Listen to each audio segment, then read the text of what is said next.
Olá, e nós estamos aqui para mais um Conexão Médica. Esse programa que eu adoro porque eu sempre aprendo muito. E hoje a gente tem um convidado super especial. Hoje a gente vai conversar com o Dr. Gustavo Pfeiffer, médico coloproctologista, professor da Universidade Federal do Rio Grande do Sul, que está aqui para contar um pouquinho para a gente de muitas experiências. Tudo bem, Gustavo? Tudo bem, obrigado, Cláudio. Obrigado inicialmente pelo convite aqui para participar do Conexão Médica. E eu estou aqui à disposição para responder aos teus tuas questões. Que bacana. Olha só, Gustavo, tem uma coisa que me chamou muito a atenção e eu quero conversar contigo hoje muito sobre isso. 8 idas para o Japão. Que história é essa? Me conta aí como é que foi a primeira viagem e aí a gente vai desenrolando essas viagens aí. Bom, na verdade, eu vou inicialmente fazer apenas uma correção. Não foram 8, foram 9. Oh, 9, melhor 9 ainda. viagens, tá? Porque, na verdade, a primeira viagem foi como turista. Eu fui com a minha esposa, Débora, nós fomos em 2014, pela primeira vez. Aí nós visitamos algumas cidades no Japão, né? As viagens subsequentes, essas realmente foram para estudo, né? Foi para estudar, estagiar, aprender muito lá, porque na minha área de atuação, digamos assim, na área que é a principal, né, na minha atividade, sem dúvida alguma, os japoneses são os melhores. Eu imagino que sim. Então vamos lá. Como é que surgiu essa oportunidade de estudar no Japão? O que te motivou, né? Essa primeira ou a segunda viagem, que não foi a de turismo, mas para estudar lá? O que acontece é o seguinte, eu já vou, na verdade, falar assim da minha atividade principal. Atualmente, já faz algum tempo, bastante na realidade, desde 1989, a minha atividade principal é a colonoscopia, tanto diagnóstica como terapêutica. E como essa área de endoscopia digestiva digamos, o Japão, né? Na verdade, é a potência mundial, são os melhores nessa área, isso me motivou a ir para lá, principalmente porque um ex-colega meu do colégio e da faculdade também, que veio do Japão aos 7 anos de idade, ele, na verdade, contribuiu para que houvesse um programa de intercâmbio entre a URGS e a Universidade da cidade de Yokohama. Então, em 2015, eu planejava ir para lá. Na verdade, houve um problema. Os servidores da universidade entraram em greve. A minha carta de aceite foi perdida, extraviada, e eu não pude viajar. Mas, em 2016, eu já fui para o centro médico da Universidade da cidade de Yokohama, né? Então, foi a minha primeira viagem de estudos no Japão, como observador. Eu, na realidade, lá participei durante um mês, né, observando os procedimentos, vendo tudo que eles faziam de melhor, para, de repente, trazer essa experiência para o Brasil e poder aplicar aqui com os meus pacientes. Sim, que interessante. E me fala uma coisa, quais as técnicas, né, inovações, não inovações, mas eu acho que técnicas que tu trouxe dessas experiências, assim, curiosidades, agora eu vou ir te perguntando. Também. Por exemplo, é muito diferente, tu é um médico, provavelmente já viajou para outros países, como Estados Unidos. Tu vê diferenças quando tu foste para os Estados Unidos e para o Japão? Como é que é isso em relação a esses países e até em relação ao Brasil aqui, né? Eu diria assim, a diferença maior é que no Japão existe uma incidência muito grande de câncer de esôfago, câncer de estômago. O câncer de intestino grosso, colo retal, ele está aumentando porque está havendo uma ocidentalização da dieta dos japoneses. Então, a incidência de câncer colo retal está aumentando lá no Japão. Tá? E eles são muito perfeccionistas. Então, assim, a gente realmente tem muito que aprender com eles. Eu noto uma diferença grande em termos da maneira como eles realizam o exame, em termos assim, de realmente investigar, observar, se deter nos detalhes quando fazem um exame do tubo digestivo, né, um exame endoscópico do tubo digestivo. Uma outra coisa que me chama a atenção também, e isso é verdade inclusive em relação aos Estados Unidos, eles são muito mais minuciosos que os médicos americanos, tá, e europeus também. Agora, uma outra coisa que também existe um contraste grande, por exemplo, entre a maneira, não a maneira do japonês trabalhar, mas em relação aos equipamentos. Os equipamentos que eles têm lá, nós não temos aqui. Os equipamentos que eles usam lá são mais avançados que os nossos em termos de endoscopia, porque na verdade, esses equipamentos, esses aparelhos, eles não são comercializados aqui na América do Sul. Então, nesse particular, a gente está atrás. Nós temos excelentes profissionais aqui no Brasil. Acho que, nesse particular, se nós falarmos dos profissionais de excelência, nós não devemos muito, né, talvez nada para o Japão, né, mas realmente eles têm equipamentos melhores. E olhando esses equipamentos melhores, mas algumas coisas, em termos de, aí não olhando para os equipamentos, mas para as técnicas que são utilizadas, tu conseguiste trazer coisas diferentes para a tua prática clínica, por exemplo? Com certeza, né? Eu sou perfeccionista, né? Então, assim, eu sempre, nessas idas e vindas, buscava observar o que eles realmente faziam de melhor. Temos coisas que fazemos da mesma forma, como eu já falei, né? O pessoal que trabalha com qualidade em endoscopia digestiva faz coisas semelhantes. Eles têm equipamentos melhores e, na verdade, assim, a primeira vez que eu fui para o Japão para estudar, eu fui atrás de uma técnica para tratamento precoce de câncer, né? Câncer precoce de cólon, já que eu sou proctologista.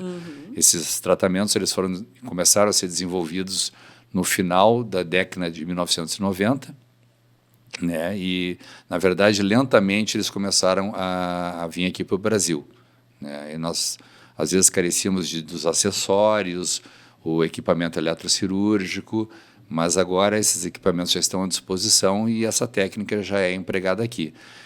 E isso fez com que eu voltasse para o Japão inúmeras vezes e não somente pela questão de aperfeiçoamento, de atualização, mas também que depois que eu fui a primeira vez eu me apaixonei pelo país e eu tenho inúmeros amigos médicos lá e as coisas assim foram evoluindo. E então me conta como é que é isso dos amigos japoneses, né? Como tu foste várias vezes, tu ia para a mesma universidade lá, os hospitais ou não? Tu foi ampliando essas amizades e aí eu quero entender um pouquinho como é que é essa coisa da cultura japonesa, como é que eles se relacionam com os amigos, me fala aí. Eu sempre, eu posso falar de mim, né? Eu sempre fui muito bem recebido no Japão pelos médicos de lá, sempre me acolheram muito bem. E, na verdade, eu sempre tentei mudar de hospitais. Então, assim, em 2016, eu fui para o Centro Médico da Universidade da cidade de Yokohama. Em 2017, eu já passei, não foi mais um mês, foram 3 meses na Universidade de Showa, no norte de Yokohama, né? É uma outra universidade, que também tem uma sede, tem uma outra universidade de Showa também em Tóquio, mas eu fui na de Yokohama. Em 2018, eu já fui já não era um hospital universitário, eu fui para o NTT Medical Center, que fica em Tóquio, e aí minha experiência foi tão boa, lá vi tanta coisa, eram procedimentos e procedimentos e mais procedimentos, que a gente chegava a enjoar de tanto procedimento no mesmo dia, mas eu gostei tanto que eu renovei essa visita, fiquei mais um mês, no mesmo período, em outubro, em 2019. Aí veio a pandemia. Sim. E com a pandemia eu tive que parar, o Japão fechou. E em 2022 eu forcei um pouco, né, como se diz, forcei um pouco a barra e eu consegui, porque em 2022 você só poderia fazer turismo no Japão se uma operadora japonesa de turismo ela fizesse o seu programa, né, do contrário você não tinha como entrar no Japão, ou você tivesse, no meu caso, como eu fui lá para estudar, eu tivesse um médico garantidor. Aí eu tinha um médico que era, na verdade, o presidente da Sociedade de Endoscopia Digestiva lá do Japão, em Hiroshima.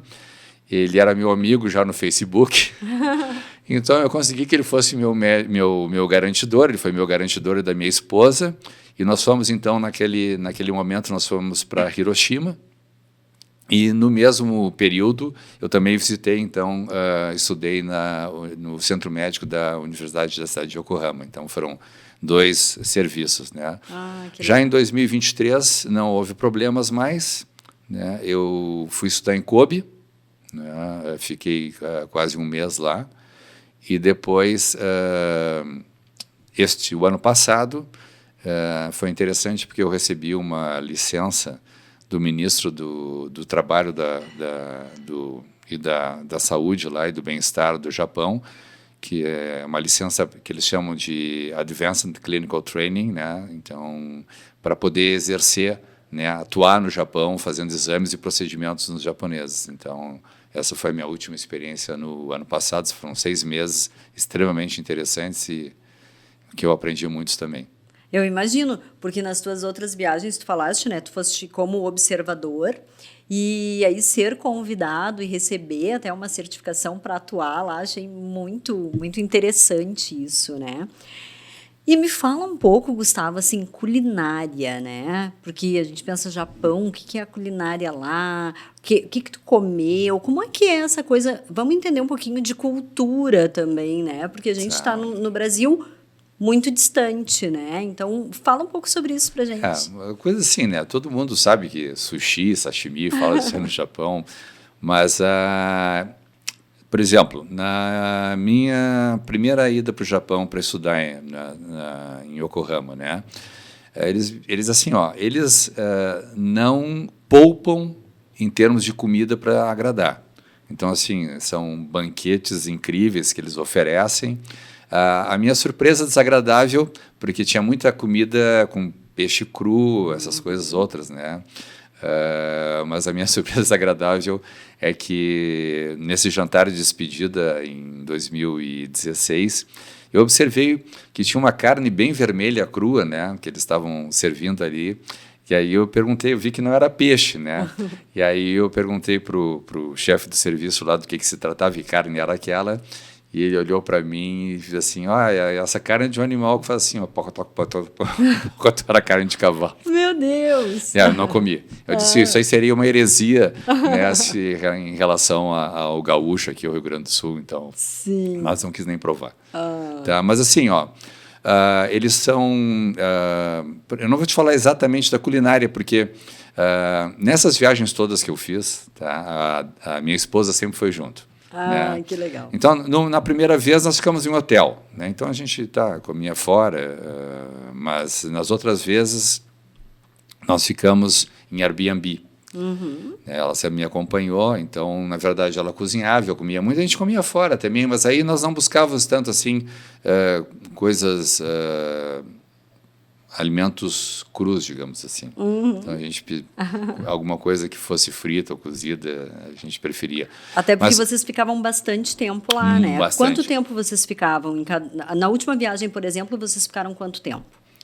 Na verdade, assim, ó, na última viagem eu fiquei 6 meses, ela ficou comigo 3 meses, né? E então, nos primeiros 3 meses nós ficamos no Airbnb, ótimo, por sinal. E depois eu fui para o quarto da residência da universidade. Né? E eu que tinha que providenciar minha comida, etc. Então, foi uma experiência bastante interessante. Eu imagino. Mas uma coisa bacana das minhas estadas todas no Japão é que, bom, aconteceu comigo, né? Eles convidam a gente para jantar muito fora. Então, por exemplo, em 2023, eu fiquei um mês lá, era toda semana o chefe de um serviço me convidava para jantar com ele nos restaurantes locais. Então, isso é uma coisa muito interessante, porque normalmente o turista não conhece assim esses restaurantes que são mais que os japoneses frequentam mais, né? Conhecem lugares turísticos. Então, assim, foi muito bacana e, sabe, essa convivência foi muito interessante. E, inclusive, nessa minha última estada, o ano passado, o chefe do serviço, ele conversou com um profissional, com o chefe de um outro serviço que ficava em Kochi, né? Kochi fica uns 45 minutos de voo de Kobe. E, poxa, lá, assim, ó, eles me trataram como rei, né? Então, assim, ó, eles me pagavam, nós saímos todas as noites para jantar fora, me convidaram para uma pescaria no final de semana, no sábado. Então, foi uma coisa espetacular, né? Então, essa experiência, isso aí não tem preço, né? Não e tem tu pesca, Gustavo? Olha, pesquei. Fazia anos que eu não pescava, mas me deram um caniço isca e o local para pescar, nós pescamos. Que legal. Mas isso é muito interessante. E eu lembro que tu até comentou comigo numa outra ocasião, quando eu estava te visitando, sobre eles terem te levado uma noite em vários restaurantes. Como é que é isso? Isso aconteceu foi em 2023, quando eu fui a primeira vez para Kobe, né, para estudar no hospital. O chefe do serviço onde eu estava estudando, ele disse, hoje eu vou te convidar para jantar com um colega médico de um outro serviço, né? E aí, tudo bem, nos encontramos lá na estação de metrô e fomos caminhando para o restaurante, tá? E aí eu estranhei assim, porque era um restaurante onde a gente comia, tinha mesinhas, a gente ficava em pé comendo, né? Bom, tudo bem, tá, ótimo. Maravilhoso, mais coisa com fritura, assim, coisa frita, e eles gostam muito de cerveja e shochu, que é uma bebida alcoólica forte. Né? Disse, bom, tudo bem, terminou, vamos embora. Não, nós vamos num outro agora. Aí nós fomos num outro restaurante, onde eu até cheguei a beber espumante de laranja, eu nunca tinha tomado espumante de laranja. Aí fomos, bom, agora vamos embora. Não, a gente vai num outro agora, então nós fomos no terceiro restaurante, foi num quarto, não lembro nem se nós fomos num quinto restaurante. Eu sei que comíamos e bebemos, e eles me conduziram pelo menos para a estação de metrô para que eu chegasse. Para eu chegasse são e salvo e conseguisse pegar o metrô e me dirigisse, então, para o apartamento Airbnb que nós havíamos alugado. É muito interessante, né? Eu sou muito curiosa, então saber dessa cultura é super agradável esse bate-papo, né? Eu tenho certeza que muita gente que está nos assistindo assim, vai se interessar muito, vai querer ver isso. E é interessante assim, porque nessas idas e vindas, né, do Japão e para centros, né, de excelência diversos, a gente acaba criando muita amizade. E teve um evento interessante agora, quando eu fui, a última vez que eu fiquei 6 meses lá, que eu recebi essa licença especial, o chefe de serviço me convidou para participar de um curso, que era pago, mas para mim foi gratuito, era um valor aproximado de $1.500, de hands-on, de treinamento, né, em modelos animais vivos ou não vivos, de endoscopia digestiva avançada, terapêutica, e aconteceu que eu sentei numa mesa com uma colega médica, né, também desse mesmo hospital, e iam chegando os médicos japoneses, iam me cumprimentando, e ela assim, nossa, estou impressionada, como tu tem amigo médico japonês. Olha só, né, que interessante. Foi bem bacana, bem bacana, isso é uma coisa incrível, né, então, e isso cria em mim, eu até estava falando para a Débora, minha esposa, assim, eu tenho que arranjar uma razão, nem que, né, minha razão sempre, agora nesse aspecto é emocional, claro que a gente sempre atualiza, mas assim, eu tenho que arranjar uma razão para viajar de novo em 2025 para o Japão. Olha só, que bacana. São muitas viagens e eu acredito assim que seja uma coletânea de histórias, né? E fala pra gente assim, como é que é a questão de andar no Japão, né? Por que eu te pergunto isso? Porque aqui no Brasil a gente tem questão de segurança, a maioria de nós temos o carro, que andamos 1 ou 2 pessoas no carro. Como é que é isso lá no Japão? Fala um pouco pra gente, assim, como é que tu andava lá, né? Vai depende muito da distância do local onde eu estou residindo, né, eu estava residindo, e o hospital. Então, assim, por exemplo, em algumas ocasiões, quando o hospital era um pouco mais distante, sempre metrô. Metrô lá, trem é simplesmente fantástico, sensacional. Deslocamento rápido, realmente, assim, é uma experiência nova para quem... Claro, tem metrôs em outras cidades, nós não temos metrô em Porto Alegre, né? Mas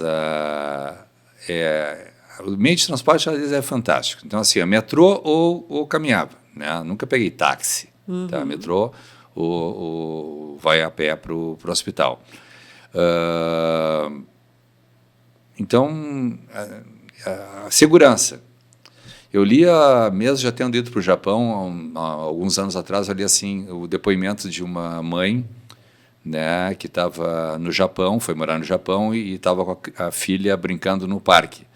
E ela deu um depoimento que eu achei muito impressionante, assim, impactante, assim, agora eu aprendi o significado da palavra liberdade. que poder deixar a criança brincando no parque, não tem que se preocupar que vão sequestrar, não tem assalto. Lá, por exemplo, você chega de noite numa viagem e tem um jet lag, né? Puxa, você não consegue dormir porque, na verdade, no Brasil é dia, lá é noite. Poxa, sai para caminhar, vai para uma loja de conveniência nas grandes cidades, lá Kobe, Yokohama, Tóquio, tem 1 ou 2 lojas de conveniência por quadra. Meu né? Deus. Ficam abertas 24 horas por dia, 7 dias por semana, então caminha na rua sozinho de noite. Não... Se você, por exemplo, no Japão, se você perde alguma coisa, né, ninguém vai pegar para você. Assim, você deixou, caiu o guarda-chuva, esqueceu o guarda-chuva, caiu na rua, né? O máximo que vai acontecer é que esse guarda-chuva ele não vai estar caído na calçada ou na rua. Alguém vai pegar o guarda-chuva e vai encostar ele num muro, na parede de um prédio, alguma coisa assim. Você passa lá de novo, tá o guarda-chuva lá. Tá. Lá Então, isso é uma coisa fantástica. Isso aconteceu comigo. Eu perdi o cartão de um apartamento em Tóquio, né? Depois de sair de um restaurante de sushi, já tinha caminhado umas 4, 5 quadras, era final de semana, a cidade, Tóquio é lotada, né? E eu disse, não vou encontrar, né? Vou ter que pagar um cartão novo, que a gente paga, perdi, eu vou ter que pagar. Então, eu disse, não, vamos tentar fazer o trajeto de volta, né? É óbvio que eu não ia encontrar o cartão na rua, né? Sim. Mas quando eu cheguei no restaurante, era uma porta de vidro, eu olhei através da porta de vidro, o meu cartão estava no chão. Ninguém tinha tocado nele. Olha só. Não, isso é bárbaro, né? E eu recuperei o cartão, disse, bom, tudo certo, consegui recuperar. Gustavo, muito bacana. E me diz uma coisa, eu tenho uma curiosidade em relação aos como é o atendimento, o contato dos médicos com os pacientes. Porque nós, aqui os latinos, nós somos muito disso de tocar, né, nas pessoas, assim. E eu já ouvi de alguns médicos que eu conversei que em alguns lugares onde vocês vão para estudar, não pode tocar no paciente, tem todo um rigor, né? E nós somos muito de tocar. Então, como é que é isso lá no Japão? Bom, então assim, eu vou apresentar a realidade que eu vivi. Por exemplo, se você vai para o Japão como observador, né, assim, eu vou lá para observar as técnicas, os procedimentos, como eles atuam, a princípio não é adequado você manejar o paciente, porque de repente assim, acontece alguma coisa que seja culpa sua. Poxa, como é que eles vão responder isso, né? Porque, na verdade, você não tem autorização. Eles até permitem alguns auxílios em termos de, talvez, ajudar o paciente a sair da mesa cirúrgica, ir para uma maca, esse tipo de coisa, ou ajudar a posicionar o paciente por ocasião do exame, né? Mas, fora isso, não permitem muita coisa. Agora, se você tem a licença que eu tive no ano passado, aí você atua como membro da equipe. Você tem... né, claro que você tem que entender o que você deve e não deve fazer, mas você atua como membro da equipe. Aí sim, auxilia, participa dos procedimentos, realiza procedimentos. Eu tive que, por exemplo, aprender... Eu sou coloproctologista, né, mas eu fui para aprender a praticar essa técnica de secção submucosa endoscópica, né, que é para retirar lesões maiores, inclusive cânceres precoces. E para ampliar o número de procedimentos que eu poderia realizar, eles me facultaram também atuar a nível de esôfago, estômago e duodeno, que não é a minha área. Então, eu tive que aprender, lá eu tive que fazer treinamento em endoscopia digestiva alta para tratar câncer de estômago, do duodeno, né, além das questões de cólon. Olha só, né? Olha, o bate-papo aqui, por mim, poderia continuar muito tempo, porque tá muito bom, assim, eu aprendi muito aqui, né? Sobre cultura, o teu trabalho, essas idas, né? E a diferença de um país para o outro. Isso tudo, eu acho que contribui, né? E aí, falando um pouquinho da minha opinião, contribui qualquer lugar, eu acho que a gente vá, mas quando tu fala do Japão, abre um pouco a cabeça da gente, né? Para quando a gente está no teu caso, quando tu está com teus pacientes, trazer o que é sei lá, diferente, ou coisas que tu vai lá e diz assim, isso é igual no Brasil, olha que legal, né? Eu tô em Tóquio, uma potência mundial, e no Brasil a gente também é muito capacitado, e também traz uma riqueza de experiências em termos de o que tu contaste dessa mãe que diz que a liberdade de estar com o filho numa praça sem preocupação, que infelizmente nós aqui não temos. Então, quantas coisas assim que são diferentes e quantas coisas que são parecidas, né? Então, assim, eu só tenho a te agradecer, assim, tô super feliz de ter conversado contigo sobre o Japão, sobre as tuas viagens. E acho que sim, isso te diferencia muito enquanto profissional e até como pessoa, né? Quando tem essa riqueza aí. Não, eu até vou fazer um adendo agora, né? Para mim, ir para o Japão, estudar, trabalhar, isso para mim é lazer. Isso é melhor do que férias. Olha né? só, Então, né? é uma coisa incrível. E aí eu vou falar agora como paciente, né? Quando um médico me fala isso, que ele foi para lá e é lazer, e ele ter estudado, ficado com outros médicos, conhecido tanto centros, né? E tantas tecnologias diferentes, e como que eles atuam lá com seus pacientes, eu acho que é muita credibilidade para um médico, assim. Então, eu fico muito feliz de estar conversando com um médico gaúcho que me enriqueceu tanto, né? Num bate-papo aqui no Conexão Médica. Eu que fico muito agradecido pelo convite mais uma vez. Só tenho a te agradecer e com certeza eu vou querer que tu volte aqui, Gustavo, para a gente conversar muito mais aí sobre exames e trazer mais experiências aí do Japão. Vai ser uma grande satisfação. E eu convido a todos vocês para acompanharem com a gente esse episódio que foi maravilhoso e ele fica lá no YouTube da CF, também vai estar nas redes sociais do Dr. Gustavo. Acompanhe e até o próximo Conexão Médica.